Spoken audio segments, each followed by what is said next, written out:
Shohei Ohtani, as we saw when he started in Game 4 of this series, John, he really takes his time catching his breath after his at-bats. He just now gets out there to warm up.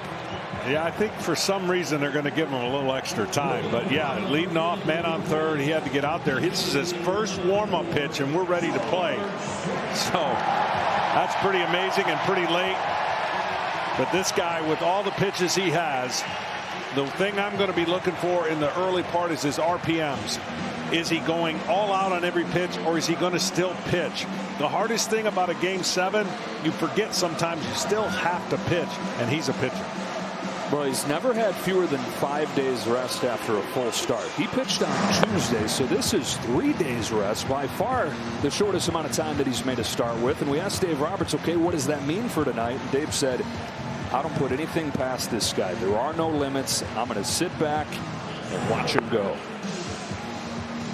Well, he's going to be facing a pretty aggressive lineup, I would think. And this is the games that he has played on the year, the appearances at the plate, and the innings pitched on the mound. And all of those may go up next year, by the way. And you just don't bet against him. I mean, you hear that he's going to pitch this game, and it's like, okay, it could be 3 or 4 innings, and then you're like, wait a minute. Let's think about who we're dealing with here. This is a guy who has made a career, made a lifetime out of setting goals, aiming higher than anybody's ever thought to aim, and turning the impossible into the possible. What a gift it's been to watch him. It inspires a sense of awe and wonder when he goes out there and does things that you thought nobody was supposed to be able to do. Symbolic that anything is possible. Shohei Ohtani on the mound for Game 7. Tommy John surgery ended his time with the Angels in 2023. So his first year with the Dodgers, he was just a hitter. Remember, he injured his shoulder in the World Series, so he had to have surgery on that as well.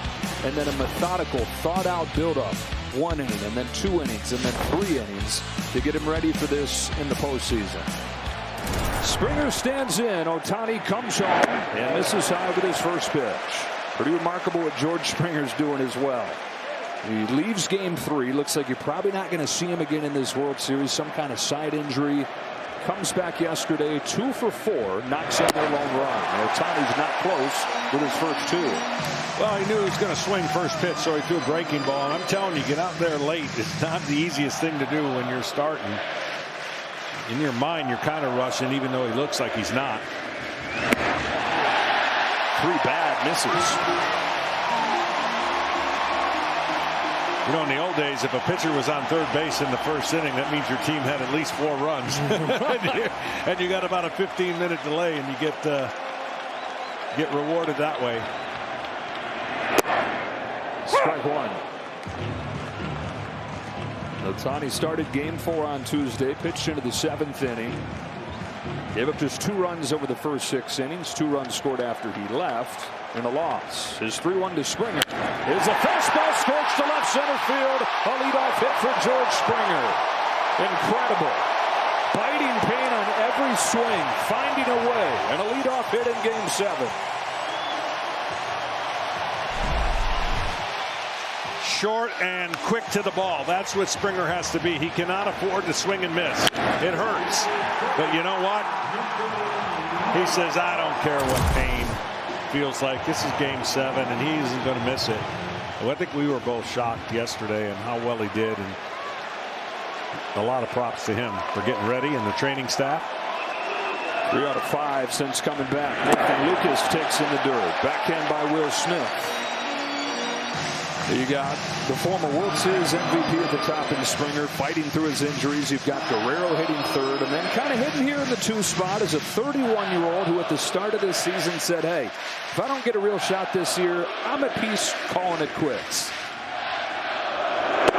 He's gotten his chance, and here he is hitting 2nd in Game 7 of the World Series. Nathan Lucas. Tonight, I'm looking for something little that helps the team win big. And that could be a bunt. It could be anything. But the little things that you take for granted in a Game 7 are sometimes the one thing that you look back and go, that's the reason we were able to win. And it could be just simply contact with a man on third and less than nobody out, or less than 2 outs. Ohtani's 1-2. A fastball is popped back and out of play.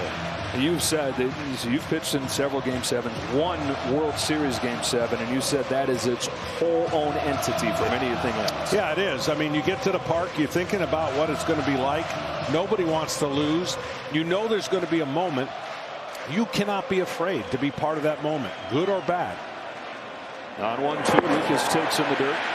And what I mean by that is so everyone knows they don't want to have the other moment, the bad moment. So they stay away from it and they stay comfortable and don't take any.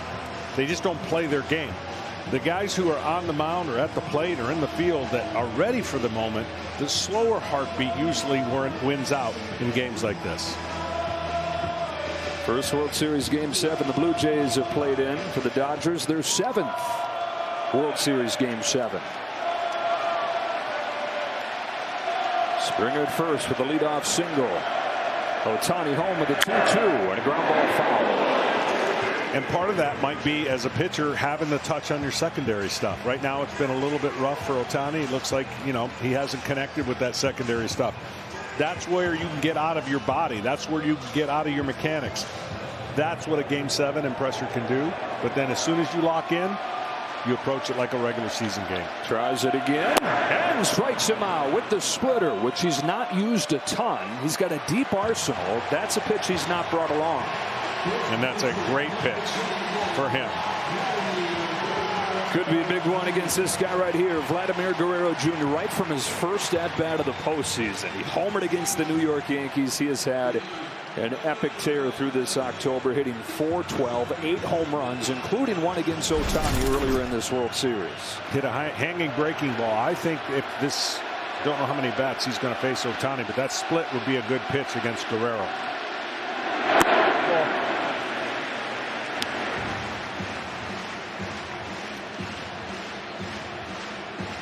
More homers than strikeouts in this postseason for Guerrero.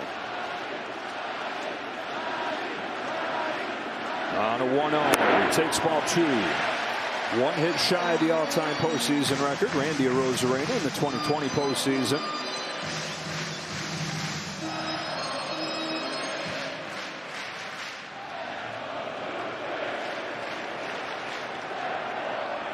Ohtani's 2-0. Guerrero swings and misses at a curve. Tremendous change of speed. This thing pops out of his hand. Look at that thing break down away from the barrel, off speed, and keep the hitter off balance. Ohtani got misses on more than half of the swings against murky pitches in Game 4. He's rushing just a little bit with his mechanics, and you can understand it. He gets out there and wanting to make the impression that Scherzer made in the first inning, put up a 0.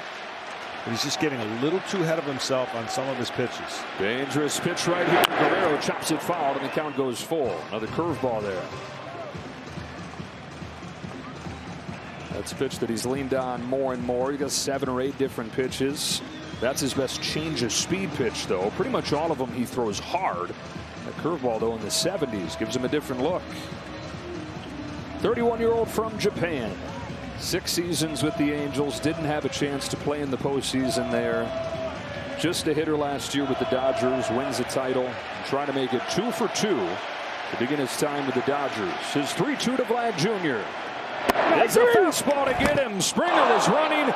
He's tagged, and that's the inning. So both teams get leadoff hits. Neither able to take advantage. Off and roll in Game 7. No score after 1.